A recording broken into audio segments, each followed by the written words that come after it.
Ya. Vamos, ¿se ve mi pantalla ahí? Sí, profe. Sí, profe. Genial. Bueno, vamos a terminar este tema de la clase antes del receso, que tenía que ver con antiinflamatorios no esteroidales, ya los vimos, y vamos a terminar con antihistamínicos. Bueno, a modo de introducción por parte de los antihistamínicos, la histamina ya es un compuesto que actúa en el organismo y tiene un comportamiento dual, ya que puede funcionar tanto como hormona, también como neurotransmisor. Donde, o sea, dentro de las funciones que tiene la histamina es una molécula que tiene acciones tanto a nivel periférico como a nivel central. Por ejemplo, ahí se menciona a nivel de reacciones alérgicas, autoinmunes, pero también tiene funciones en las glándulas suprarrenales, también tiene funciones súper importantes sobre la secreción de ácido clorhídrico en el estómago, también está muy vinculada con el tema de la vigilia, el sueño, ¿ya? Y es por eso que muchos de las RAMs, ¿cierto?, que tienen los antihistamínicos están relacionados con la sedación. La histamina, a partir de la molécula, por así decirlo, proviene de la histidina, que a partir de la histidina, por una enzima que es la histidina descarboxilasa, se produce la histamina, ¿ya? ¿Qué es lo que se ha visto con respecto a la histamina? Bueno, también como modo de introducción, ¿dónde se encuentra eh, mayoritariamente, por así decirlo, almacenada y dónde se encuentra entonces las enzimas relacionadas con la síntesis de la histamina son en los mastocitos, ¿cierto? En los mastocitos, porque están encargados por la respuesta alérgica, ¿ya? Pero también se encuentra, histamina se va a encontrar con los receptores H2 principalmente en las células gastrointestinales, y es por eso que uno bien diferencia a los fármacos antihistamínicos, a los antihistamínicos H1, que tienen que ver con los shock anafilácticos, alergia, alergia por medicamento, etcétera, pero también los anti-H2, ¿cierto? Los anti-H2 que están relacionados con la función del tracto gastrointestinal, que ahí tenemos principalmente la famotidina y la ranitidina, ¿ya? Bueno, ¿qué es lo que se ha visto con respecto a la histamina cuando se aplica de forma local, por así decirlo? Que tiene una triple respuesta, y se conoce como la triple respuesta de Lewis, ¿ya? Tiene efectos que son vasodilatadores, tiene efectos que son venoconstrictores, y tiene unos efectos que son de anafilotoxina, que están relacionados con las reacciones alérgicas. Dentro de la histamina se encuentran los análogos, ¿cierto? Que pueden ser agonistas y antagonistas. Por parte, o hablando farmacológicamente, eh, ¿cuáles tienen mayor función en el ser humano y a nivel clínico, porque lo utilizan los pacientes? Son los antihistamínicos, por lo tanto son fármacos que bloquean los receptores de la histamina. Bueno, lo que habíamos mencionado anteriormente, ¿dónde, y a partir de esto, de la clínica de los antihistamínicos, dónde se van a encontrar principalmente los receptores histaminérgicos o la liberación de histamina?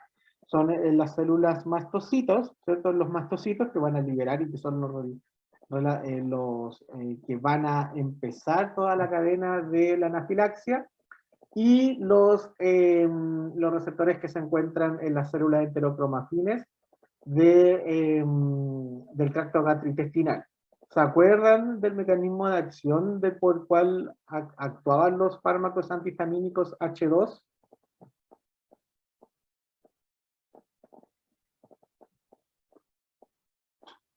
¿Se acuerdan? ¿Se acuerdan o no?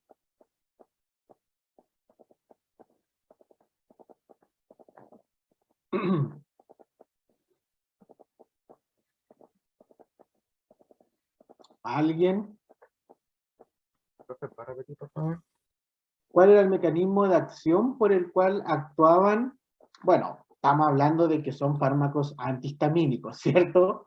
Por lo tanto, si son fármacos antihistamínicos, obviamente que generan un bloqueo de los receptores histaminérgicos. Pero, por ejemplo, o yendo más al caso, el H2, ¿cierto? Los receptores H2 están vinculados a la secreción de ácido clorhídrico. Y es por eso que uno toma una famotidina cuando tiene una gastritis, o una ranitidina antes, porque, bueno, la ranitidina ya no se utiliza ya principalmente. ¿Por qué no se utiliza la ranitidina? ¿Qué efecto adverso tiene la ranitidina?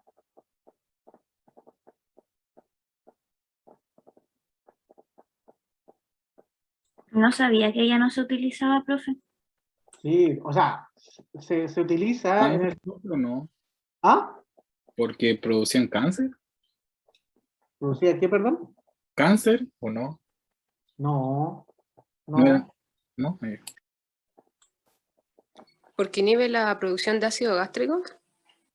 O sea, se utiliza para eso. La ranitidina se utiliza como un antihistamínico H2 para algún tipo de enfermedad gastritis.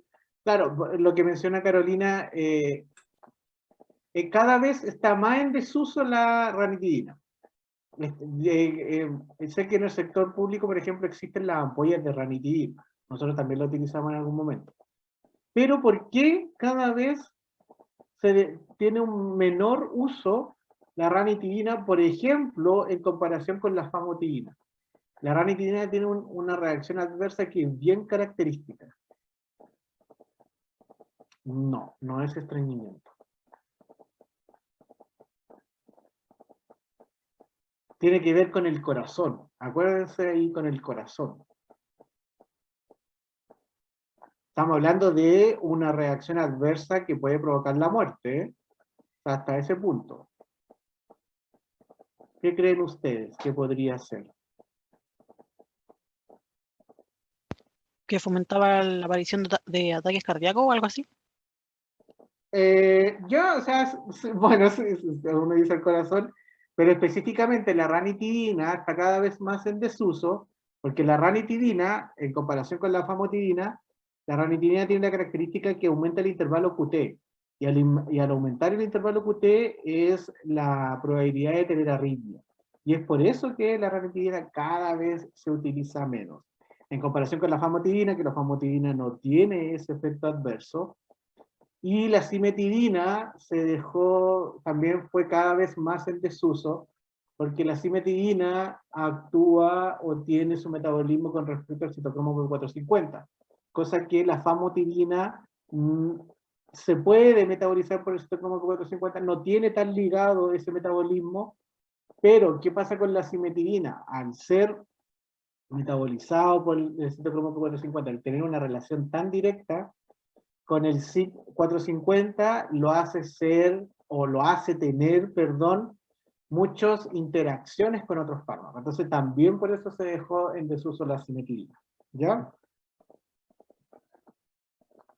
Bueno, ahí después los voy a mencionar porque el del H2 vayan haciendo memoria del mecanismo de acción de estos fármacos, independientemente que sean antagonismos, porque son bloqueadores, estos son fármacos antihistamínicos. Oye, profe, Ya. ¿pero podría producir un infarto o solo podría como producir una arritmia? O sea, la arritmia, si no se controla, y acuérdate que estos fármacos, por ejemplo la ranitidina, ahora, si mal no, o sea, en farmacia, no sé si todavía existirán los comprimidos de ranitidina, porque está de 150 y 300, porque este fármaco, la ranitidina, a diferencia de la famotidina, es con presentación de receta, por esto mismo de la arritmia, que claramente si la arritmia no, si hay un uso, si hay un mal uso del fármaco, claramente arritmias pueden llevar a un paro cardíaco, obviamente. Ya, profe. Ya, entonces la histamina tiene acciones tanto fisiológicas, o sea, tiene, obviamente porque es un neurotransmisor, una hormona, tiene funciones a nivel central como a nivel periférico, ¿cierto? A nivel central, por ejemplo, los H1 están relacionados con la vigilia, el dolor, la liberación de otras hormonas a nivel del H2, estimulación de la secreción de la prolactina, muy de forma ya, si estamos hablando de la farmacología, si nos puede interesar la acción de los receptores H1 a nivel de la glándula suprarrenal, no es tanto, ya estimula la secreción de catecolaminas. A nivel periférico, sí se podría tener cierta consideración este tema de que los receptores H2 están relacionados con la secreción de ácido clorhídrico y pepsina. Miren ustedes a nivel del corazón, tanto los receptores H1 como los receptores H2 aumentan todo, aumentan la frecuencia, aumentan la velocidad, aumentan el bombeo, todo del corazón. Y a nivel de los vasos, es lo que se mencionaba también con la respuesta, que tiene asociada la respuesta de la triple respuesta de Lewis, ya esa vasodilatación y venodilatación. Entonces, acá va este tema, va orientado a la pregunta que yo le hice, cómo los fármacos antihistamínicos H2 provocan la disminución de secreción de ácido clorhídrico. ¿Cómo es?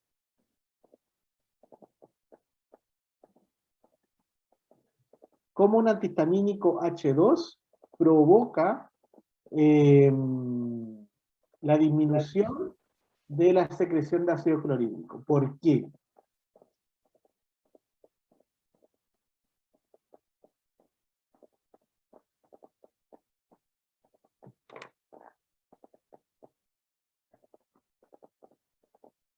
Claro, porque es un antihistamínico, pero ¿por qué un antihistamínico? Porque está relacionado con la secreción de ácido clorhídrico.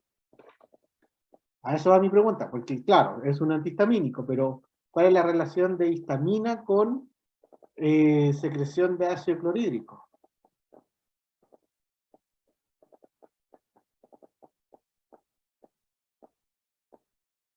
Miren ustedes, vean acá, bueno, todos los receptores de la histamina son todos asociados a proteína G, ¿cierto? Ustedes ven ahí, el H1 es proteína GQ, por lo tanto calcio, DAC. El H2 está relacionado con GS, por lo tanto aumenta los niveles de AMP cíclico, al igual que perdón, y a diferencia del H3 que es GI, con el H4 que disminuye los niveles de AMP cíclico. ¿Qué tiene que ver el AMP cíclico con la secreción de ácido clorhídrico? ¿Qué creen ustedes?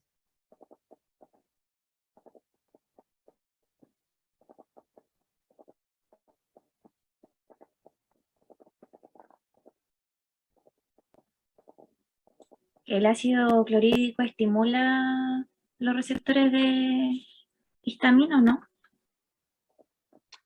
No, pues no. Esto es previo.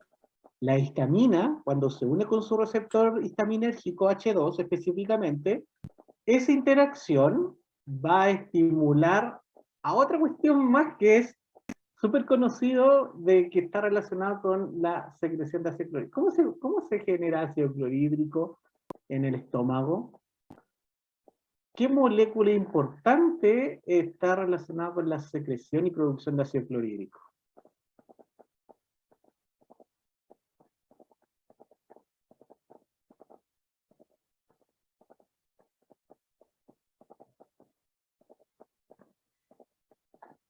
No, gastrina no, porque la gastrina también estimula está relacionado con la secreción y inhibición. Es antes de eso, o sea, no relacionado con la gastrina, Nicolás.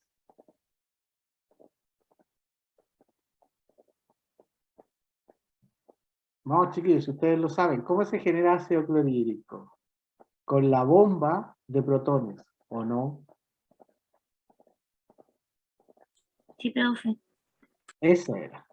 Ya, po. Y ahora, ¿cuál es la relación entre la bomba de protones con el receptor de H2? ¿Cómo creen ustedes que existe esa relación?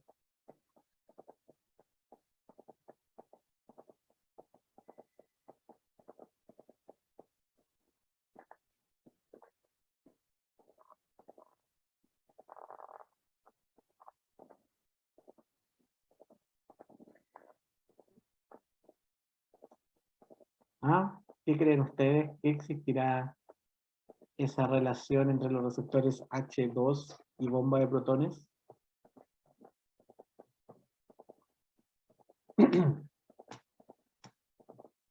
¿Por qué? Porque la bomba de protones, para poder funcionar, es sensible a los niveles de AMP cíclico al interior de la célula.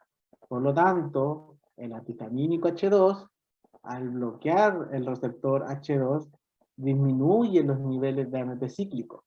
Entonces, al disminuir los niveles de AMP cíclico, va a inhibir, por así decirlo, porque como la bomba es sensible a los niveles de AMP cíclico, la bomba se va a bloquear de cierta forma y por lo tanto va a inhibir la secreción y la formación de HCl. ¿Se acordaban de eso o no? Obvio, profe, pero ¿lo podría repetir, porfa? Ya, lo voy a repetir.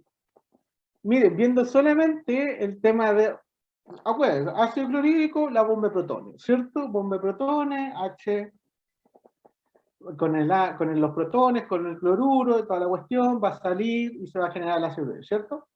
Pero esa bomba de protones necesita, por así decirlo, ciertos niveles de AMP cíclico al interior de la célula, ¿ya? Pero, ¿qué es lo que ocurre? Nosotros tenemos los antihistamínicos H2. Los antihistamínicos H2, si ustedes ven ahí, el H2 es GS, por lo tanto aumentan los niveles de AMP cíclico. Si yo bloqueo, van a disminuir los niveles de AMP cíclico. Por lo tanto, al disminuir los niveles de AMP cíclico, esta bomba, la bomba de protones, ¿cierto? Protones potasio, va a cachar que ya no tiene los mismos niveles, va a censar que no tiene los mismos niveles de AMP cíclico, por lo tanto se va a inhibir, se va a bloquear, y se va a inhibir, por lo tanto se va a disminuir la secreción de ácido clorhídrico. Y esa es la relación de por qué la histamina podría estar relacionada con la bomba de protones. ¿Ya? Vayan recordando los mecanismos de acción, acuérdense. Entonces, existe dentro de los antihistamínicos, uno podría clasificarlos según su estructura química, ahora nos vamos con los antihistamínicos H1 principalmente, se pueden clasificar según sus efectos adversos, ya los efectos adversos principalmente de los antihistamínicos están relacionados con los efectos anticolinérgicos, los efectos sedativos y los efectos gastrointestinales. Dependiendo uno más que otro, van a provocar y se van a ir generando los cambios de antihistamínicos, pero la clasificación más útil que uno podría, y es más fácil de poder estudiar, es según la generación. ¿Se acuerdan? Los de primera generación, que son los más antiguos, pasan, ¿qué características tienen de los antihistamínicos? Pasan la barrera hematoencefálica, y es por eso que los antihistamínicos de primera generación tienen un efecto sedativo mucho mayor en comparación con los antihistamínicos de segunda generación, que no atraviesan la barrera hematoencefálica, o la atraviesan, pero muy poca. Ya los antihistamínicos de primera generación tienen un tiempo de vida media más corta, por lo tanto se pueden administrar cada 8 o cada 12 horas, a diferencia de los antihistamínicos de segunda generación, que tienen tiempos de vida media larga, lo cual se puede administrar una vez. ¿Ya? ¿Qué otra diferencia más? Los antihistamínicos de primera generación tienen efectos adversos de carácter anticolinérgico mucho más pronunciados en comparación con los antihistamínicos de segunda generación. Cuando yo hablo de efectos adversos anticolinérgicos, ¿qué se le puede venir a la cabeza? Que lo vean los pacientes. ¿Qué creen ustedes?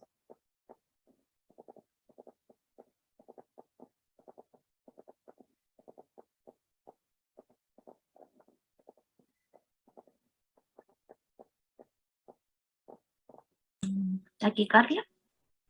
Yo, sí, a nivel cardíaco, sí, taquicardia, pero algo que que pueda como sentir el paciente más rápido, o sea, porque claro, uno siente una taquicardia, pero a nivel como más corporal, si se podría decir. ¿Qué creen ustedes? Cuando uno habla al tiro de efectos anticolinérgicos, acuérdense, ¿La sequedad de la boca o no? se queda en la boca, ¿cierto? Acuérdense cuando veían todos estos temas del antidepresivo, los antidepresivos tricíclicos, como por ejemplo la amitriptilina, que tienen todos estos efectos anticolinérgicos, también provocan algún problema a nivel ocular, a nivel de la vejiga también, pero el que más característico es el sequedad de la boca. Ya, muy bien. Bueno, y hoy en día están los antihistamínicos de tercera generación, que al final la única diferencia entre los antihistamínicos de tercera generación con los de segunda generación es que los de tercera generación son el isómero activo de algunos de los de segunda generación, como por ejemplo la levocetiricina en comparación con la cetiricina, hace que sea más selectivo por los receptores H1, que cada vez tengan, bueno, y al ser selectivos son más potentes, más eficaces, tienen menor efecto adverso en comparación con los de segunda generación y así sucesivamente.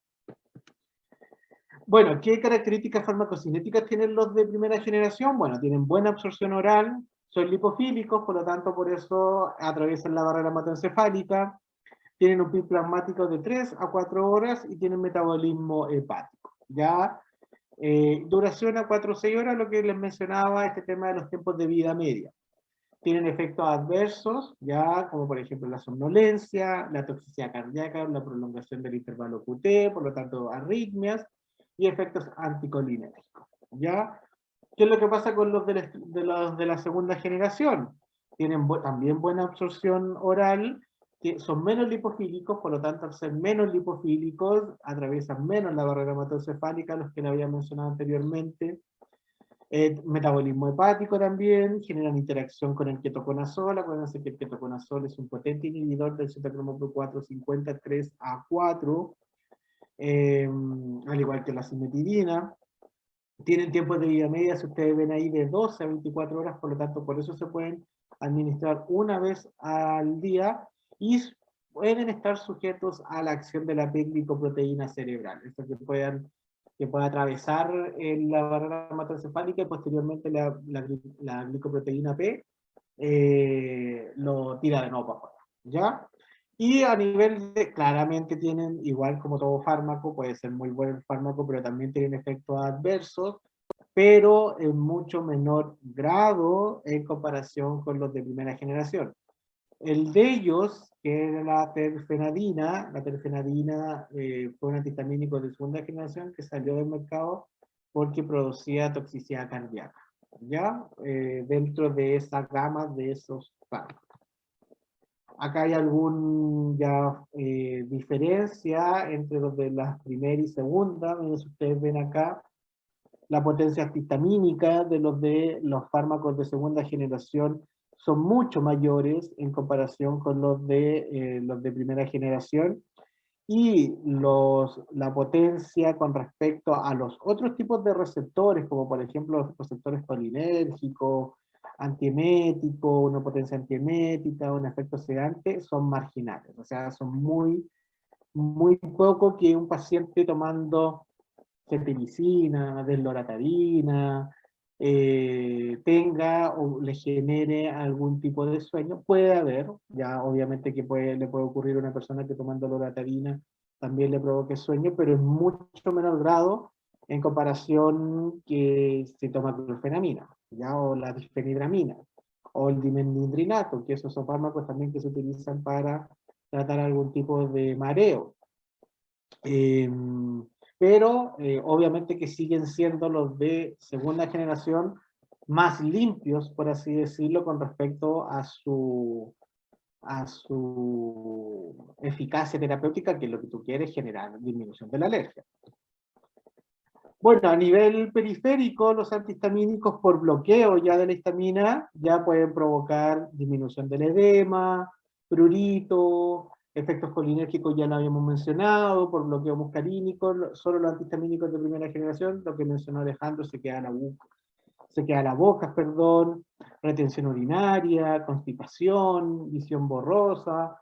Esos 4 efectos adversos son característicos de todo fármaco. Cuando ustedes lean ahora, aquí para adelante, cuando escuchen efectos anticolinérgicos, esos son los 4 fundamentales, ¿ya?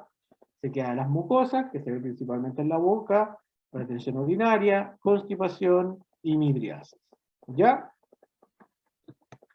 A nivel de, genera también, bueno, por lo que H1, ya habíamos visto de que la histamina en el sistema nervioso central está relacionada con la sedación y con la somnolencia, con la vigilia, por lo tanto genera estos efectos. Bueno, muchas veces estos fármacos se mal utilizan, ¿cierto? Se utilizan más por sus efectos adversos que por su efecto antihistamínico, ya para que la gente pueda dormir. Y se ha visto en algunos casos intoxicaciones, pero cabe destacar que igual dentro de lo que yo he leído, las intoxicaciones por antihistamínicos son muy bajas, ¿ya? Es muy poco probable que se genere una toxicidad por antihistamínicos. Y cuando llegase... Profe, ¿Sí? ¿los síntomas cardiovasculares son solamente de la primera generación o también de la segunda? Principalmente de la primera. De la primera. ¿Qué es lo que se vio con el de la segunda? Era la terfenadina, que provocaba también un efecto cardiovascular, pero por eso se sacó del mercado, ¿ya? Pero principalmente de los antihistamínicos de primera generación, ¿ya? Bueno, los que le iba a mencionar, este tema de, en casos de intoxicaciones, lo que se ve en el paciente es una exacerbación de los efectos adversos de carácter anticolinérgico, ya, o sea, se exacerba la sequedad, se exacerba la constipación, se exacerba este tema de la constipación, pueden ocurrir algún tipo de convulsiones por este tema de que está relacionado con el sistema nervioso central, ¿ya? Bueno, y los antihistamínicos H2, ya les mencioné un poquito, a ver si ustedes ven acá, acá está la histamina, ¿cierto? La histamina, con su receptor H2, va a estimular este tema de los niveles de AMP cíclico, y si ustedes ven, la bomba de potasio y protón es dependiente de los niveles de la vía señalización del AMP cíclico. Por lo tanto, tú al bloquear esto, al final, ¿qué es lo que tú estás haciendo? Estás bloqueando el tema de la señalización y por lo tanto los niveles de AMP cíclico a nivel intracelular, y se bloquea la liberación de protones, ¿ya? ¿Cuáles son los más característicos antihistamínicos H2? La cimetidina, la ranitidina y la famotidina. ¿Cuáles son los efectos adversos? Bueno, como igual, claro, la famotidina, lo que yo les mencioné, es un poco más segura que la ranitidina, pero sigue teniendo efectos adversos. La ranitidina tiene más efectos adversos en comparación con la famotidina, y bueno, por eso también se sacó del mercado este tema de intervalo QT, ya que puede provocar arritmias. Con respecto a la eficacia, ya para inhibir la secreción del ácido clorhídrico es similar en todos. Lo único que va a variar con respecto a esto es la potencia, ¿ya? La cimetidina es mucho más potente que la ranitidina, y esta es igual, tiene la misma potencia que la nisatidina, pero mayor que la famotidina. Pero como les comenté también, ¿cuál es la que hoy en día más se utiliza? La famotidina perdón, ¿cuál es el que dentro de los antihistamínicos H2, el que más se utiliza? Es el tema de la famotidina, principalmente por este tema lo que les comenté. La ranitidina tiene intervalo QT, la cimetidina tiene este tema de que actúa ya su metabolismo está asociado al citocromo P450, ya en comparación con la famotidina, con la nisatidina, que no se unen al citocromo P450, por lo tanto, la probabilidad de tener interacciones con otros fármacos son mucho menores, ¿ya? ¿Cuáles son los principales usos de los antihistamínicos de los receptores, de los antihistamínicos H2, perdón? Úlceras gástricas duodenales, ¿ya? Esofagitis por reflujo, gastritis severas y síndrome de Zollinger-Ellison, que es un tipo de tumor en el cual hay una sobreproducción de ácido clorhídrico. Pero claro, ¿qué pasó con estos fármacos? La famotidina y en general todos los antihistamínicos H2 también fueron totalmente desplazados por los inhibidores de la bomba de protones, que tienen un perfil de seguridad mucho mejor en comparación con estos fármacos, ¿ya?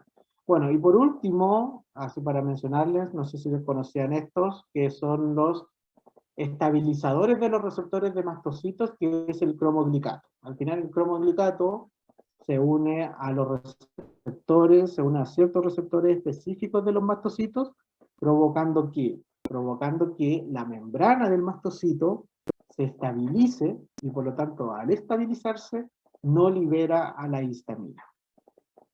Y por lo tanto no genera toda esta reacción de anafilaxia característica. Eso, ¿alguna duda, consulta?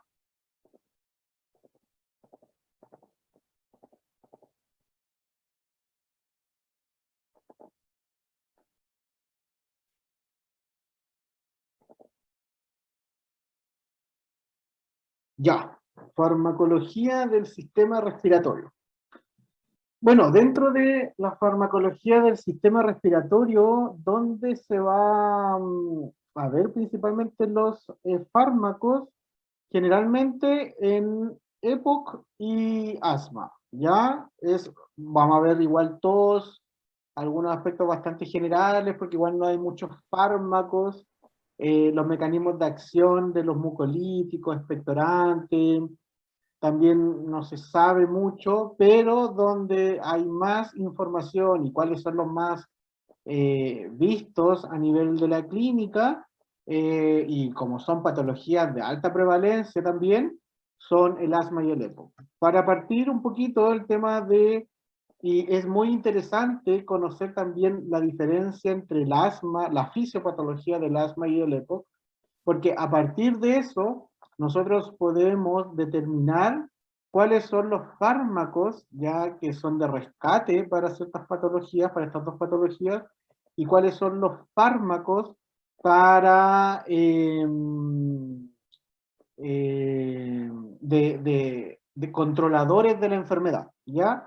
La principal diferencia entre el asma y el EPOC es que el asma es una enfermedad inflamatoria, ¿ya? Es provocado por mediadores inflamatorios que produce esta obstrucción de la vía aérea.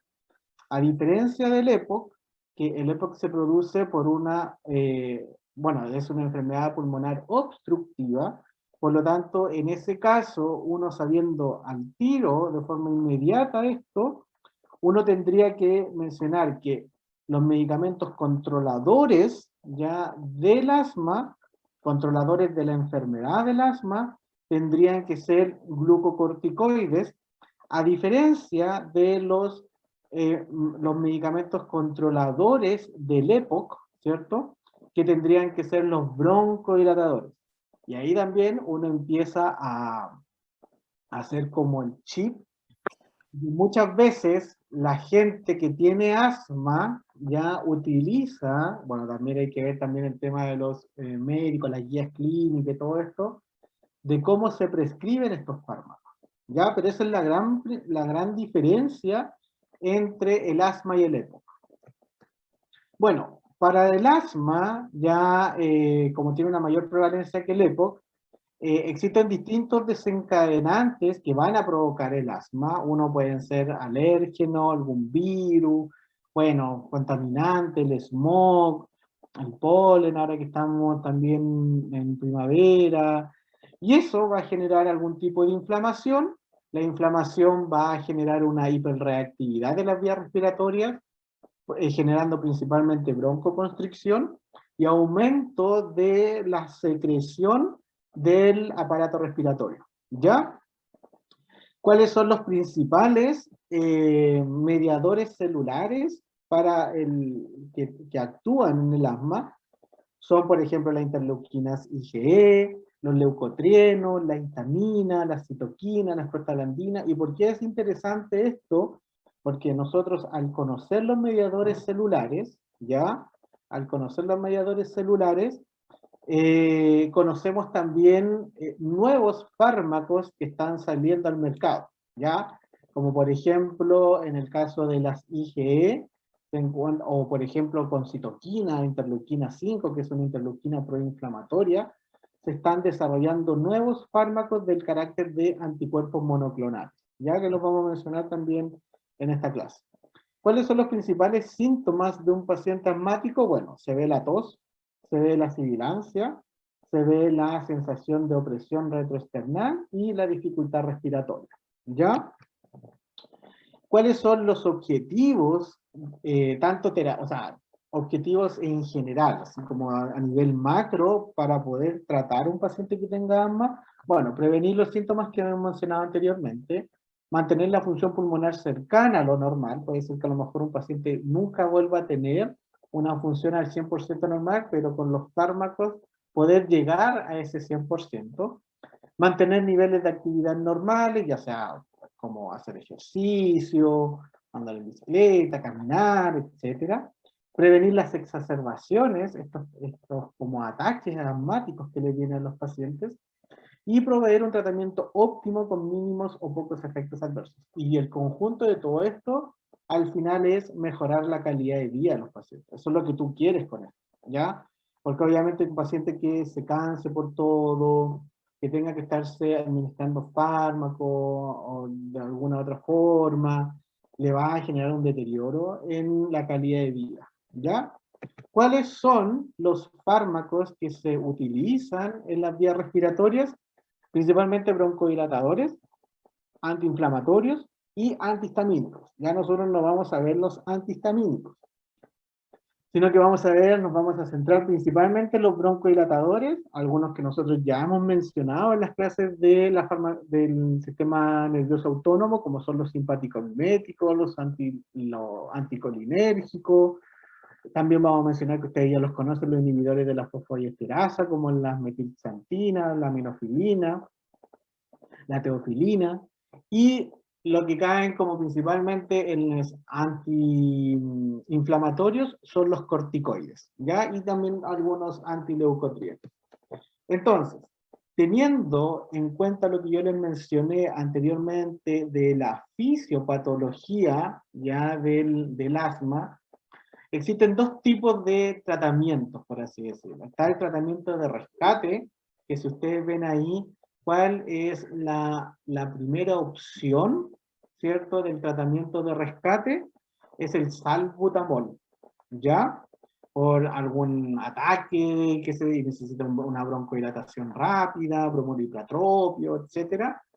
Pero los tratamientos controladores, los que van a estar relacionados con modificar la fisiopatología del asma, son los antiinflamatorios, ¿cierto? Son los corticoides. ¿Por qué? Porque acuérdense que el asma es una enfermedad inflamatoria. Entonces, por eso, para poder tratar la enfermedad como tal, se necesitan estos tipos de fármacos. Dentro de los broncodilatadores, como habíamos mencionado anteriormente, están los simpático-miméticos, que están los no selectivos, que es la adrenalina, que no lo vamos a ver acá, sino que vamos a ver los selectivos, que son los de acción prolongada y los de acción corta, que ustedes los pueden encontrar en los libros, en los papers, como los LABA, los Long Acting Beta Agonists, los SABA, como los Short Acting Beta Agonists. ¿Cuál es el SABA más conocido y más usado a nivel mundial?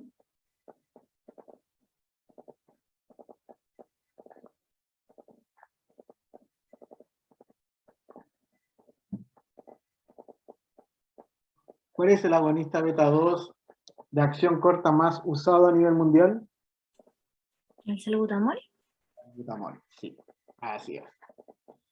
Después tenemos los anticolinérgicos, antimuscarínicos, que dentro de los antimuscarínicos o anticolinérgicos también tenemos que se van a diferenciar según su tiempo de vida media. También tenemos los antimuscarínicos de acción corta y los antimuscarínicos de acción prolongada. Y en última instancia, que se utilizan ya en pacientes refractarios o cada vez más, porque, claro, los inhibidores de la fosfodiesterasa fueron los primeros fármacos para tratamientos de patologías respiratorias que se fueron desplazando, por así decirlo, porque aparecieron los beta-2 adrenérgicos que tenían un perfil de seguridad, una forma de administrar, de calcular las dosis mucho más fácil que los inhibidores de la fosfodiesterasa. Bueno, dentro de esto, los simpático-miméticos o agonistas beta-2 adrenérgicos. Tenemos los de corta duración, que tenemos el salbutamol, ya como capataz, por así decirlo, o de cabecera, ya el más nombrado, y tenemos el fenoterol también. Ya esos son los de corta duración. Los de larga duración, ya los que tienen un tiempo de vida media más larga, son el salmeterol y el formoterol. Bueno, acuérdense, el mecanismo de acción de los beta-2 adrenérgicos actúan sobre, valga la redundancia, los receptores beta-2. Los receptores beta-2 están asociados a proteínas GS, por lo tanto, al estar relacionados a proteínas GS, van a actuar AMP cíclico PKA, lo que va a generar la broncodilatación. ¿Ya? ¿Qué es lo que tienen estos fármacos también? Que de cierta forma también pueden actuar en otros tipos de receptores, y es por eso que tienen los efectos adversos conocidos de estos fármacos. Por ejemplo, estos fármacos, ya sea los de corta duración y los de larga duración, también pueden unirse a los receptores beta 1 y a los receptores alfa. Con respecto a si se unen los receptores alfa, estos fármacos pueden generar algún tipo de hipertensión y cefalea. Actuando en los receptores beta 1 van a generar taquicardia, palpitación. Acuérdense, beta 1 principalmente se encuentran en el en el corazón. Y inherentes por actuar sobre los receptores beta 2 pueden generar algún tipo de temblor, hipocalemia, estimulación del sistema nervioso central, retención de orina y algún tipo de arritmia, que pudiese ocurrir en algunos tipos de pacientes. Entonces, vamos a ver algunas características del salbutamol. Como les mencioné anteriormente, es el fármaco agonista beta 2 de acción corta más común, más usados, ¿ya? Pero como broncodilatador de rescate, ¿ya? Así está clasificado. No es un fármaco que está vinculado específicamente al asma, al tema del control, del controlar la patología, controlar la fisiopatología, ¿ya? ¿Cuáles son las reacciones adversas que más se pueden encontrar en estos fármacos? Pueden ser temblor, nerviosismo, que ya lo vimos ya que están relacionados con la unión a los receptores beta 2, y en algunos casos puede ser taquicardia, palpitaciones o náuseas, taquicardia por el tema de que puede interactuar con los receptores beta 1. ¿Ya? El salbutamol se debe administrar con precaución, cuidando los siguientes puntos. Cuando se usa por tiempos prolongados, se deben retirar con precaución debido al riesgo de producir el efecto rebote, broncoespasmo, y se deben utilizar con precaución en pacientes con enfermedades cardiovasculares, tales como arritmia, insuficiencia coronaria, hipertensión, insuficiencia cardíaca y hipertiroidismo, porque son los efectos adversos que puede provocar el salbutamol. ¿Qué pasa con los receptores beta-2 adrenérgicos? ¿Qué particularidad tienen los receptores beta-adrenérgicos cuando se estimulan mucho? ¿Qué les pasa a los receptores beta-2?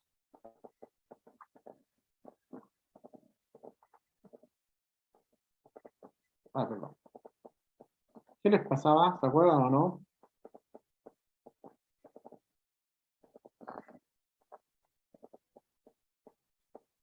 ¿Se saturaban?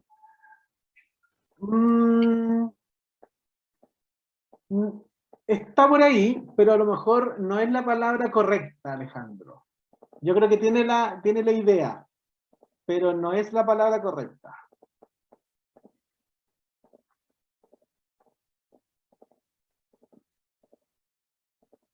¿Qué les pasaba? Cuando ustedes ven a los pacientes con salbutamol, uno los ve que toman o se administran una vez al día, ¿cierto? Después se administran 2 veces al día. Después se administran cada 12 horas 2 puff. Después, cada 8 Profe, horas, tolerancia es la palabra. sí, está relacionado con eso. Los receptores beta 2, cuando el paciente se administra tanto se administra tanto beta 2, lo que le pasa al receptor beta 2 es que le ocurre una desensibilización de los receptores. Los receptores como que se internalizan, lo que se denomina como la down regulation, o sea, una regulación hacia abajo, una regulación hacia el interior de la célula. Eso es lo que les pasa, ¿ya? Entonces, y es lo que ustedes han visto, conocen a alguien, o ustedes mismos conocen a alguien que se administra salbutamol, que empezaron con una dosis, y hoy en día tienen que estar, bueno, o lo cambiaron, ¿cierto?, por un corticoide con un anticolinérgico con un beta-2 adrenérgico, pero ya después de cierto punto, ya no les funcionaba la misma dosis, y aunque ustedes colocaran más dosis, tampoco iba a generar una respuesta farmacológica. Eso es lo que le ocurre específicamente a los receptores beta 2. Fenoterol. Ya el fenoterol es el segundo fármaco agonista beta 2 de acción corta después del salbutamol.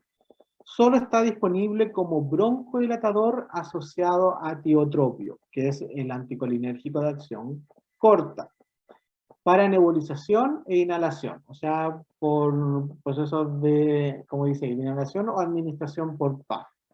Si mal no recuerdo, la marca que tiene, yo el que más veo es el Veroval, ¿ya? Es un fármaco de segunda línea como broncodilatador de rescate, porque el de primera línea es el salbutamol. También tiene efectos adversos que están relacionados porque puede interactuar con los receptores beta 1 o también con los receptores alfa, ¿ya? Ahí se menciona, por ejemplo, a nivel cardiovascular, a nivel del sistema nervioso central, nerviosismo, a nivel del sistema endocrino o metabólico, puede generar hipocalemia e hiperglicemia, ya a nivel oftalmológico puede generar glaucoma, ya también puede ser, entonces un paciente que tenga glaucoma y que tenga que utilizar este fármaco estaría contraindicado, ¿ya? Otro es el salmeterol, ya vimos los más conocidos de acción corta, ahora viene el de acción prolongada.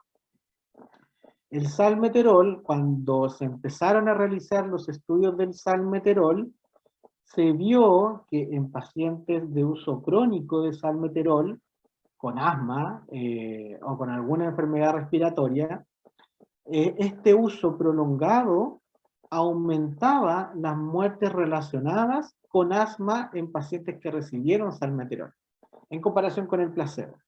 Posteriormente, ¿qué se vio? Que a este riesgo que existe con el salmeterol de producir o aumentar la mortalidad, ¿ya?, por algún efecto de la enfermedad del asma, sin una medicación para el control a largo plazo, por lo tanto, sin una medicación asociada a un tratamiento controlador, los pacientes se iban a permanecer o no se iban a morir. ¿A qué me refiero yo? Que el salmeterol, posteriormente de estos estudios clínicos, se vio que no podía administrarse como monoterapia, porque aumentaban las muertes por crisis asmáticas. Entonces, ¿qué es lo que pasó? Se le asoció un corticoide, ¿ya? Y actualmente el salmeterol está en el mercado ya en conjunto con un corticoide. Ya no lo van a encontrar solo por esto. Esa es la particularidad que tiene el salmeterol. Contraindicaciones: pacientes con algún tipo de enfermedad cardiovascular, algún tipo de arritmia, pacientes que tengan no controlada la enfermedad pulmonar obstructiva crónica, el EPOC, porque puede generar algún tipo de muerte, Puede generar, está contraindicado, perdón, para pacientes con diabetes porque aumenta los niveles de glicemia, ya algún tipo de insuficiencia hepática, de metabolismo como la tiroides, hipocalemia. Entonces, para todos estos pacientes, netamente por el tipo de acción que genera tanto los receptores beta 2 como los receptores beta 1 y alfa. ¿Ya? Hoy en día empezaron a salir nuevos fármacos, ya agonistas beta 2 también de acción prolongada. Uno de ellos es el indacaterol. ¿Ya? El indacaterol es utilizado para el tratamiento de mantenimiento a largo plazo para la enfermedad pulmonar obstructiva crónica, para el EPOC. ¿Ya? ¿Qué particularidad tiene? Bueno, ahí se ven las reacciones adversas, por ejemplo, sobre el 10% puede experimentar problemas respiratorios por la aparición de la tos, más que nada por el tema de cómo se administra este fármaco. También se pueden generar algún tipo de efecto adverso a nivel del sistema nervioso central, como dolor de cabeza, y ya las de menor grado, o sea, las menos prevalentes, por así decirlo, son las náuseas, ya algún tipo de hipersensibilidad, palpitaciones, sistema nervioso central. ¿Qué es lo que pasa con esto? Ya el indacaterol son cápsulas, ya viene un blistex, no sé si alguien lo habrá visto, viene un blister con las cápsulas, ¿ya? Y este mismo fármaco viene con un dispositivo médico que se denomina Breeze-Haller, ¿ya? ¿Qué es lo que pasa con esto?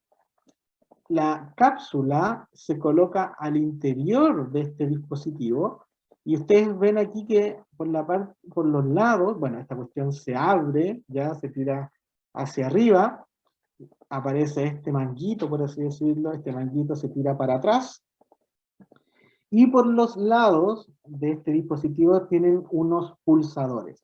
Estos pulsadores, por ambos extremos, tienen unas agujitas, ya tienen unas agujas, que uno la aprieta, ya aprieta las cápsulas, empieza como a tira las cápsulas con esta aguja, y uno se coloca esta parte que está acá, este manguito, en la boca y comienza a aspirar el fármaco. ¿Ya? Es así como se administra el indacaterol. ¿Ya? Y es por eso que, ¿cuál es el principal reacción adversa que pueda generar la administración por este dispositivo? Es más que nada por la forma en que se administra, este tema de la tos, que es post-inhalación. ¿Ya? Post-inhalación puede que venga la tos. ¿Ya? ¿Se entendió, no? Sí, Sí, profe. Ya, va acá. Bueno, con respecto a la mayoría, si pueden generar algún problema en la teratogenia, la mayoría son categorías C.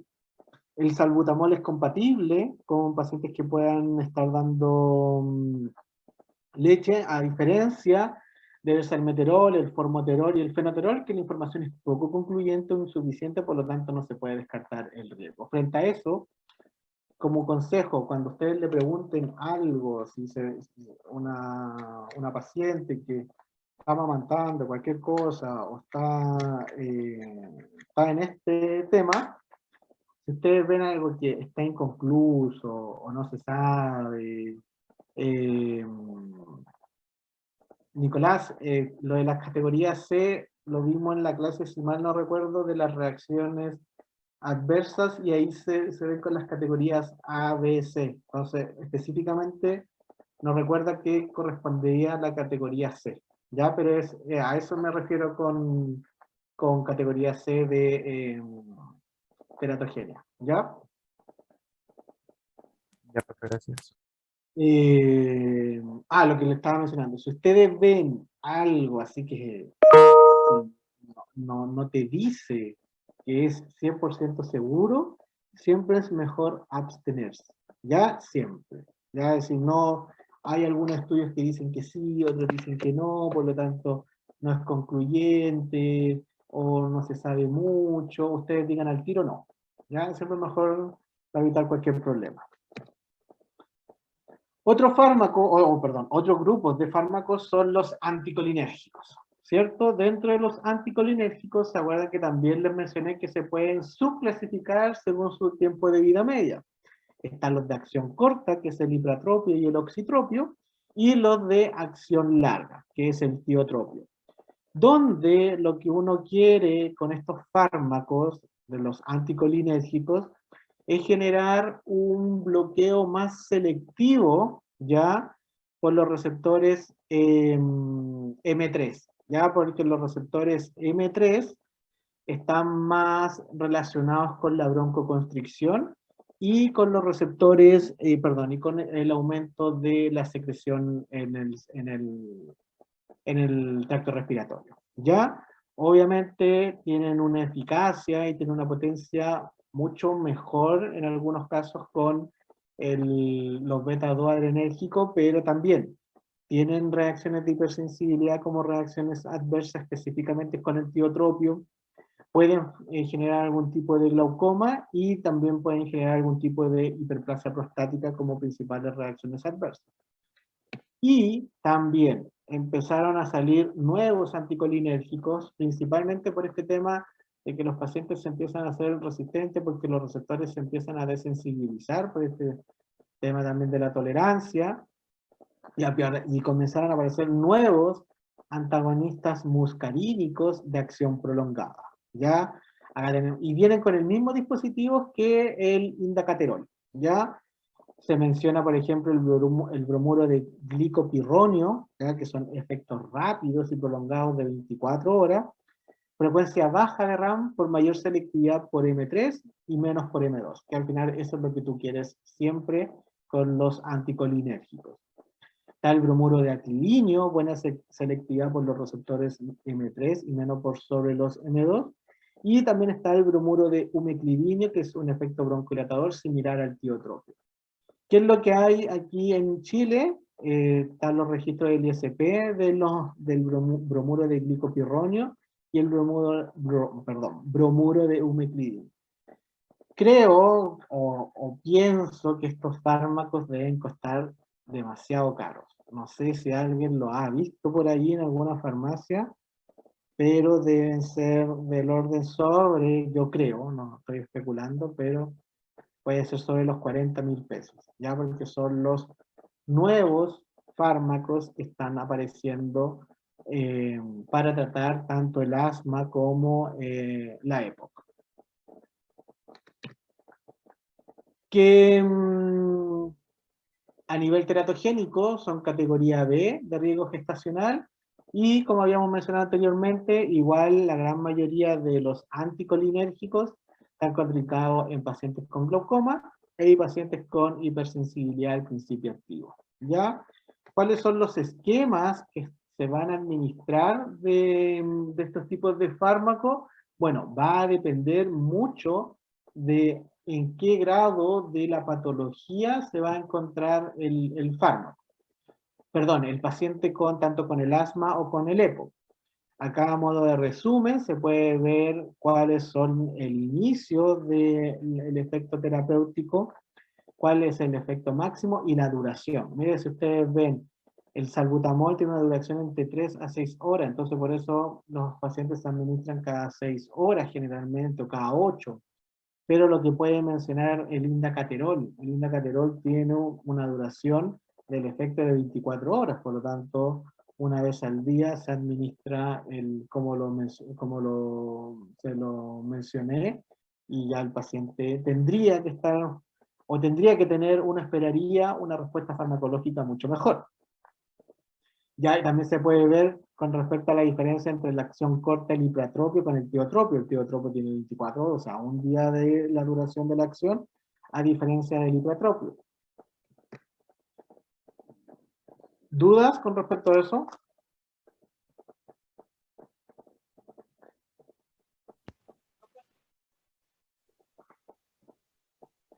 No, profe. Ya. No, profe. Profe, el medicamento que dijo sí cuesta como 60.000 pesos. La cajita. ¿Cuesta eso? Sí, el primero. El glicopirronio. Sí, Sí, me imaginé que podía ser más de 50 lucas, pero quise ser más optimista, pero no. Bueno, otros fármacos que, más que nada para que, o sea, yo creo que ya los conocen, son los laxantinas, ¿cierto? Los fármacos de la familia de laxantinas, que es la teofilina con la aminofilina. ¿Qué es lo que producen estos fármacos? Producen inhibiciones de la fosfodiesterasa, y al provocar inhibición de la fosfodiesterasa se produce la relajación, ¿ya? Y por lo tanto produce la broncodilatación. Posteriormente de haber salido como fármacos relacionados con el tracto respiratorio, se empezaron a ver que tenían otros efectos. Ya se vio que tenía propiedades inmunomoduladoras, por lo tanto disminuye la inflamación de las vías aéreas, tiene una actividad ionotrópica sobre el diafragma, estimulando su contractibilidad y mejorando la fatiga de la musculatura respiratoria, específicamente para pacientes que tengan algún tipo de asma o EPOC que tienen fatiga en estos músculos. Facilita el transporte mucociliar y estimula el centro respiratorio medular, aumentando la sensibilidad al dióxido de carbono. Claramente, estos fármacos fueron muy útiles en su tiempo, ya cuando era lo único que había, ¿ya? Pero después aparecieron los beta-2 adrenérgicos, aparecieron los corticoides, aparecieron los anticolinérgicos, que tenían obviamente un perfil de seguridad mucho mejor, tenían margen terapéuticos que son más favorables para el paciente. ¿Y qué pasó con estos fármacos también? Se vio que estos medicamentos específicamente tenían cardiotoxicidad, que era su principal reacción adversa, ¿ya? También provocaba arritmias y taquicardias, ya que se vio que se denomina un efecto arritmogénico, ¿ya? Por lo tanto, a partir de esto y la aparición de los nuevos fármacos, se dejaron en uso. Además, miren, cómo se calcula, por así decirlo, la dosis de la teofilina y la aminofilina, se va a determinar según si el paciente no fumador, por ejemplo, si usted el paciente no es fumador y se va a administrar aminofilina vía endovenosa, ¿ya? Son 0,5 miligramos por kilogramo por hora, ya la aminofilina ampolla, ya son de 250 miligramos las ampollas que vienen. Pero, por ejemplo, si un paciente que es fumador, ya si un paciente que es fumador, este paciente tiene un metabolismo ya aumentado, por lo tanto va a aumentar su concentración plasmática, perdón, van a disminuir sus concentraciones plasmáticas, si ustedes ven, y como tiene un metabolismo aumentado, se va a eliminar mucho más rápido, por lo tanto se tienen que aumentar las concentraciones, las dosis de administración, perdón. Ya pasa de 0,5 a 0,875. Ya imagínense si el paciente tiene algún tipo de insuficiencia cardíaca o insuficiencia hepática, también se tiene que modificar la dosis. Si es un anciano, también. Imagínense Profe, y si es ¿Sí? un anciano fumador, ¿cómo sería? Porque los niveles son como súper diferentes. Mira, cuando yo leí esta cuestión, gana el fumador. Ya lo toman como un fumador. Ah, ya. Sí, ya porque se ve que es un factor de riesgo mucho mayor en comparación con un anciano. ¿Ya? Buena pregunta. En el caso de cuando son vía por comprimido, ya están las dosis para las teofilinas, a fumadores, no fumadores, insuficiencia cardíaca, insuficiencia hepática, tanto para adultos como para pacientes pediátricos. Pero para calcular la dosis de aminofilina, imagínense, se divide la dosis de la teofilina por 0,8. O sea, es una forma de administración mucho más compleja, a diferencia de los corticoides, de los beta-2, de los anticolinérgicos, que obviamente sacaron estos fármacos, porque además de, ustedes ven que la forma de administrar estos fármacos es difícil, se veía que tenían un potencial arritmogénico. Por lo tanto, se dejaron en eso. Otros fármacos son los glucocorticoides, también conocidos por ustedes, ¿cierto? Acá tenemos la beclometasona, la budesonida, la fluticasona. Estos fármacos, acuérdense que son antiinflamatorios, por lo tanto van a actuar o están dentro del grupo de los fármacos controladores de la patología, no de los ataques, ya no de estas exacerbaciones. Ya se van a diferenciar, o sea, no se van a diferenciar, existen corticoides que son inhalados, ya, como por ejemplo la fluticasona, la budesonida, existen corticoides sistémicos como la prednisona, la dexametasona, y también existen algunos tipos de corticoides nasales como la mometasona y la fluticasona. Algo particular, y quiero que me respondan. Acá yo menciono las RAMs, ¿cierto? Ustedes ya saben ya todas las RAMs que tienen los glucocorticoides, ¿cierto? Tanto a nivel inhalado como a nivel sistémico, ¿cierto? Disminuye la función de los osteoblastos, aumenta los osteoclastos, altera la lipogénesis, genera estría, genera glaucoma, hiperglicemia, inmunosupresión, etcétera, ¿cierto? Pero, ¿por qué en uso inhalado existe la RAM de que puede provocar candidiasis? ¿Por qué los glucocorticoides inhalados ya pueden provocar candidiasis? ¿Por qué creen ustedes?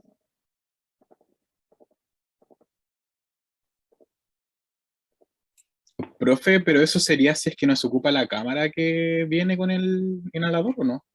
Ya, sí, buen punto, es por eso también. Porque, o sea, yo soy asmático y siempre me han dicho que ocupe la cámara porque como el puff directo es muy fuerte y puede provocar como humedad en la garganta, algo así, y pues ahí puede provocar eso. Exacto. O sea, está bien con lo que menciona tu compañero Alejandro, con lo que también menciona Nicolás. Como es administrado, o sea, sin la cámara, los pacientes, o sea, si los pacientes los llegaran y se lo administraran, pero claro, ¿cierto? Se administran glucocorticoides que pueden quedar, ¿cierto?, en la garganta. ¿Qué es lo que tendría que ocurrir posteriormente? Nada te dice que no se puede hacer, pero posteriormente al uso de los corticoides de esa forma, ¿cuál es el principal RAM que tienen los glucocorticoides? Inmunosupresores, ¿cierto? Sí, así es, quedan atrapados pequeñas gotas ahí en toda esa área, ¿ya? Y como son los glucocorticoides inmunosupresores, como tienen como una reacción adversa, van a bajar las defensas de esa zona, por lo tanto haciendo de que venga cualquier microorganismo, ¿cierto? Y pueda afectar a la garganta, ¿ya? Entonces, por eso, ¿qué es lo que se esperaría de estos fármacos? Que el paciente se podría administrar eso, pero posteriormente al uso de no las cámaras, por ejemplo, a lo mejor no tiene la cámara, tendría que haber un enjuague, una limpieza de la boca, para poder eliminar todos los restos que quedaron de glucocorticoides. ¿Ya? Puede venir ahí algún hongo, ¿ya? Como la candidiasis, como la candidiasis. El paciente tendría que administrarle algún tipo de miconazol en gel, ¿ya? Pero se evitaría todo esto con una buena limpieza posterior al uso sin la cámara. Por eso no esperar que se utilice la cámara, porque la cámara igual previene o disminuye la probabilidad de que aparezca esta reacción adversa.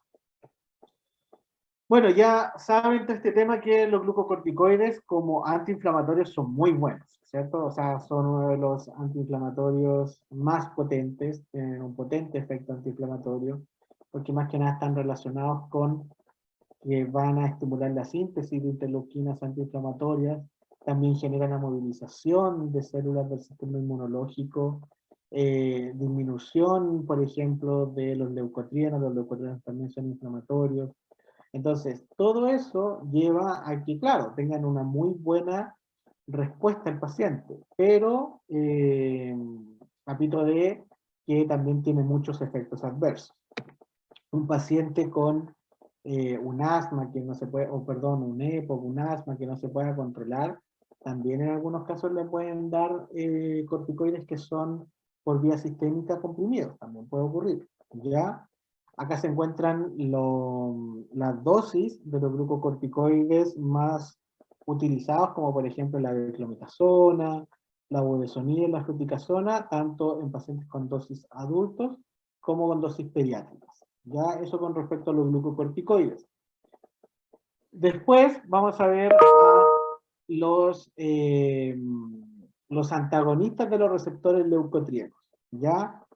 Acuérdense que los leucotrienos, como dije anteriormente, están o provocan la inflamación, ¿cierto? Son un tipo de eicosanoides, cuando vimos antiinflamatorios no esteroidales, que al estimular o al reaccionar, perdón, con su reacción, con su receptor de leucotrieno, van a generar broncoconstricción y también van a generar algún tipo de migración de células inflamatorias o de mediadores, perdón, inflamatorios al tracto respiratorio. ¿Ya? Entonces, acá cuáles tenemos principalmente, está el safirlucas, el montelukast y el siluetón. Tienen una acción antiinflamatoria leve moderada, inferior obviamente que a un corticoide inhalado. ¿Ya? No, la potencia antiinflamatoria no es comparable con un glucocorticoide. ¿Ya? Tanto el montelukast como el safirlucas se absorben rápidamente por la vía oral, tienen tiempos de vida media, el safirlucas entre un tiempo de vida media mucho mayor en comparación con el montelukast, y es por eso que hace que el montelukast se administre una vez al día y el safirlucas cada 12 horas. ¿Ya? ¿Cuáles son las principales reacciones adversas que tienen estos fármacos? Son cefaleas y algún tipo de alteración digestiva como náusea o como algún tipo de gastritis, pero son bien tolerados estos fármacos. Los fármacos se dan principalmente más para pacientes pediátricos que para pacientes adultos, pero igual los pacientes adultos también toman ese tipo de fármacos. Bueno, aquí está nuevos fármacos ya para las vías respiratorias, tanto para tratar el asma o EPOC. Están los anticuerpos monoclonales que inhiben la unión de la interleuquina 5 por su receptor. ¿Ya? La interleuquina 5 es una interleuquina inflamatoria, por lo tanto al no unirse genera el efecto antiinflamatorio y también provoca que los eosinófilos generen o estimulen esta seguidilla de reacciones anafilácticas con liberación posteriormente de histamina. Ya acá tenemos el mepolizumab, el benralizumab y el reslizumab. Y por otro lado tenemos el omalizumab. ¿Ya? El omalizumab se une de forma específica a la a la inmunoglobulina E, es decir, la inmunoglobulina E era un mediador específico para el asma, y previene que la inmunoglobulina E se una con los receptores de alta afinidad, que son los FCR1, de las células cebadas. Por lo tanto, ¿qué es lo que hace también? Permite que los mastocitos, ya que son o las células cebadas, o sea, como se mencionan, no tampoco liberen a la histamina. Tienen como el mismo fin que del cromoglicato. Ya parece que el cromoglicato se unía a los receptores FCRI o R1 de los mastocitos, provocando que que los mastocitos no liberen histamina. Pero ¿qué es lo que hace el omalizumab? El omalizumab se une más anteriormente, por así decirlo, a la inmunoglobulina E, para que esta inmunoglobulina E no se una con los receptores de las células cebadas. ¿Ya? Tanto para el asma, ya como para el EPOC, existen combinaciones de terapias. Y cómo se van a administrar o cuál va a ser el fármaco de elección, va a depender en qué estado se encuentra el paciente. Por ejemplo, el paso cuando hay tratamiento sintomático, hay un paciente en las primeras fases de la enfermedad del asma, puede ser algún tipo de SABA, ¿ya? Algún beta-2 adrenérgico de baja duración, o también existe otra opción de algún anticolinérgico a baja dosis. Posteriormente, si el paciente ya no empieza a reaccionar o no tiene una respuesta farmacológica, si ustedes ven, se empiezan a aumentar las asociaciones, ya por ejemplo, un beta-2 adrenérgico de larga duración con un anticolinérgico, que obviamente que son mucho más caros, hasta que uno llega claramente a la posible utilización de anticuerpos monoclonales, pero es un paciente que ya pasó por todos los medicamentos, hasta los nuevos medicamentos que habíamos mencionado que valen más de 50.000 pesos, pero sí, también puede, es más, en Chile están esos anticuerpos monoclonales para ciertos tipos de pacientes con asma. Lo mismo ocurre con el EPO, ya va a depender en qué fase de la enfermedad se vaya a encontrar ese paciente para cuáles son los medicamentos que se van a administrar. ¿Dudas? ¿Consultas? Nos queda solamente tos.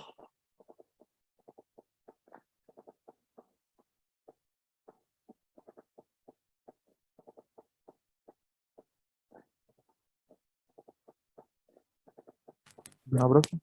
Ya. Con respecto a tos, ya yo creo que son uno de los fármacos que uno más conoce, por así decirlo, porque uno siempre lo ha tomado. Algunas, a modo de introducción, siempre uno tiene que recordar que la tos ya es un mecanismo de defensa que tiene el organismo frente a cualquier sustancia exógena, ¿ya? Y dentro de esto existen dos tipos de tos. Está la tos productiva, que es la que tiene expectoración, generalmente no se trata, y la tos no productiva, o seca, o irritativa, o lo que nosotros también conocemos como tos de perro, ya no tiene expectoración y es la que se debiese tratar, ya con algún tipo de fármaco. ¿Cuál es la fisiopatología que tiene la tos? Parte por la contracción convulsiva de los músculos respiratorios, posteriormente genera una aceleración del flujo respiratorio con respecto al flujo aire líquido, desprendimiento, movilización del líquido y expectoración del esputo. ¿Ya? Eso es lo que ocurre obviamente en una tos que es no productiva. Acuérdense que la que se debe tratar es siempre la tos seca. ¿Ya? Existe varios formas, para decir, varias etiologías que están por la tos. O sea, la tos puede ser provocada por varias cosas, por así decirlo. Desde ama bronquial, el reflujo gastroesofágico también puede provocar tos, porque el ácido clorhídrico sube tan arriba que puede generar algún daño en el tracto respiratorio y eso va a provocar este mecanismo de defensa para poder expulsar eso. Bueno, rinitis, infecciones, tuberculosis, tumores malignos, benignos, insuficiencia cardíaca y cuerpos extraños que se alojen en el tracto respiratorio. También existen fármacos, ¿cierto?, que pueden producir tanto como tos, como broncoespasmo. La familia de los fármacos más conocidos en producir tos, acuérdense que son los IECAs, ¿cierto? Casi el 30% de los pacientes que toman un IECA, en el captopril, en anapril, lisinopril, porque están relacionados con las bradykininas, que son, acuérdense que también están ciertos mediadores de la reacción anafiláctica, y mucho en menor grado los que pueden provocar son los antagonistas de los ARA2, y ya menor que los ARA2 los bloqueadores de canales de calcio, ¿ya? ¿Qué otros fármacos también pueden provocar algún tipo de broncoespasmo? Y el broncoespasmo puede provocar como constricción, y esa puede generar algún tipo de tos. Pueden ser los AINES, por este tema de el bloqueo de la inhibición de la síntesis de las prostaglandinas, aumentando los leucotrienos. Y los bloqueadores beta-adrenérgicos, como por ejemplo el propanolol y el timolol, también en ciertas ocasiones pudiesen provocar broncoespasmo. Bueno, el tratamiento se orienta principalmente a identificar la causa de base y a tratarla. ¿ya? Porque, por ejemplo, si nosotros tenemos un paciente con tos y esa tos está saliendo con sangre, yo no voy a tratar la tos, pues, ¿sí o no? Yo voy a tratar que hay algo en el tracto respiratorio que está provocando que ese paciente tosa con sangre, que puede ser algún tipo de infección o puede ser tuberculosis, etc. La tos no debe suprimirse sin identificar la causa, y la tos productiva nunca debe suprimirse, solo se tratará cuando es no productiva y persistente e impide el descanso del paciente. Por lo tanto, hay un deterioro de la calidad de vida del paciente. ¿Ya? Dentro de los fármacos antitusivos, ya yo creo que más de algunos los conocen, están relacionados con los que actúan sobre el centro de la tos, pero los que actúan sobre el centro de la tos pueden ser los que actúan a nivel central, como los derivados de los opiáceos, como la codeína, ¿cierto? O también pueden ser algunos como la oxolamina y la levodropropicina, que también actúa sobre el centro de la tos, pero por una acción periférica, porque ¿qué es lo que hace? Inhibe como la transmisión del mensaje desde a nivel periférico hacia el nivel central para que no ocurra la tos. ¿Ya? Hay otros que actúan sobre la rama aferente del reflejo de la tos, o anestésicos locales, pero nunca se va a utilizar una lidocaína, una benzocaína para tratar la tos. Los que también pueden modificar factores mucociliares o actúan sobre ramas diferentes del reflejo de la tos, como anticolinérgicos, antihistamínico H1, como la difenidramina, que ahora que también la difenidramina les mencioné que puede ser utilizada para el tratamiento de mareos. ¿Ya? Bueno, la codeína, mecanismo de acción, tiene un efecto antitusinógeno porque actúa específicamente en el centro de la tos, ¿ya? Es un agonista de los receptores opioides, y a partir de eso suprime la tos. ¿Qué otras características no tiene o tiene un efecto analgésico mucho menos potente en comparación con los opiáceos que nosotros vimos en la clase pasada? Ya se administra por vía oral, tiene una buena absorción y llegada al sistema nervioso central, por lo tanto puede atravesar la barrera hematoencefálica. ¿Cuáles son sus indicaciones? Principalmente tos seca, ¿ya? Está contraindicada para tos asmática y para tos productiva. Hay que tratar el asma, no hay que tratar la tos asmática, ¿ya? Y algún tipo de precaución, retención de secreciones, riesgo de neumonía. Les menciona ahí el tema de las dosis. ¿Qué precaución tienen que tener con la codeína? Ya es principalmente con respecto a la edad. No puede ser utilizada, y eso sería una recomendación del ISP, el uso de la codeína en niños, no puede ser usada en tratamientos de tos en niños menores a 12 años. ¿Por qué? Porque la codeína, acuérdense que la codeína puede ser metabolizada a morfina. Ya, acuérdense de eso. Y por lo tanto, si imagínense tenemos un paciente que es metabolizador rápido del citocromo PI del 2D6, que es el encargado de la metabolización de la codeína, y tenemos específicamente lo que estaba mencionando, un metabolizador ultra rápido, va a transformar toda la codeína y la va a pasar a morfina. ¿Ya? Y nosotros también sabemos los efectos adversos que tiene la morfina, como por ejemplo depresión del sistema nervioso central, depresión del sistema nervioso respiratorio, etc. Esa es la precaución que hay que tener con la codeína. Está el dextrometorfano, es un análogo de la codeína.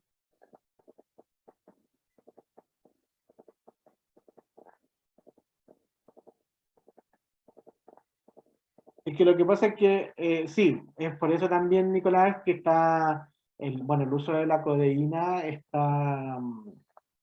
está regulado por recetas controladas, no recuerdo, parece que sin control de stock, pero siempre es con presentación de receta por esto mismo, porque al final lo utilizan porque saben que, y como actúa a nivel del sistema nervioso central, y puede pasar se metaboliza morfina, altas dosis, todo se va a transformar a morfina, y ya obviamente que no va a tener un efecto farmacológico, sino que va a tener un efecto casi psicodélico, ¿ya?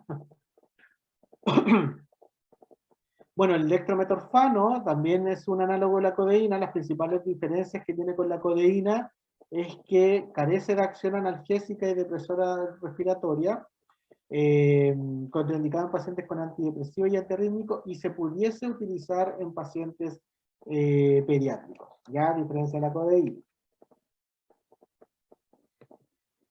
La noscapina, ya otro fármaco antitusígeno que actúa directamente sobre el centro respiratorio, sobre el control central del reflejo de la tos y tiene una acción supresora.